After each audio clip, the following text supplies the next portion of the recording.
In today's video, I'm going to teach you how to remove a header from your Google Doc. This is a straightforward process, and by the end of this video, you'll be able to tidy up your document, streamlining its appearance, and ensuring it's ready for whatever purpose you need. Whether you're preparing a document to share with a colleague, submitting a paper for school, or simply organizing your notes, knowing how to effectively manage the layout is crucial. So, let's dive right in and get your document looking exactly the way you want it. First, you'll want to open the Google Doc you intend to work on. Simply navigate to docs.google.com and select the document from your recent files. Or if you're starting fresh, create a new document by clicking on the plus sign.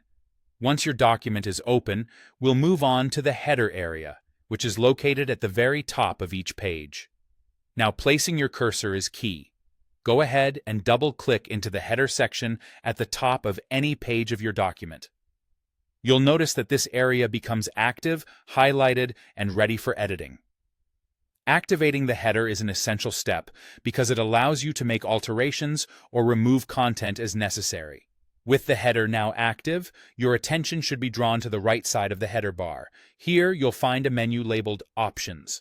This menu is your gateway to modifying the header settings. Clicking on Options will present you with a drop-down list of choices specific to the header. What we're after for this tutorial is the Remove Header option. By selecting this, you'll effectively erase the header from your document. It's as simple as clicking, and with that one action, your document will seamlessly adjust, removing any text, images, or formatting contained within the header space. This step is particularly useful for maintaining a clean and professional look, especially in documents where headers are unnecessary or if you need to start from scratch with a different layout. It's important to note that this change will apply to every page within your document, maintaining consistency throughout.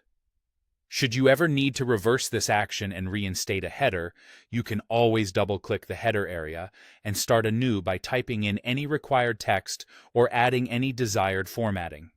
And there you have it. You've learned how to remove a header in a Google Doc. By following these simple steps, you can maintain a document aesthetic that suits your personal or professional style. Thanks for watching, and I hope this tutorial helps you in your future Google Doc endeavors. Don't hesitate to revisit this guide whenever you need a refresher or want to assist someone else with the process.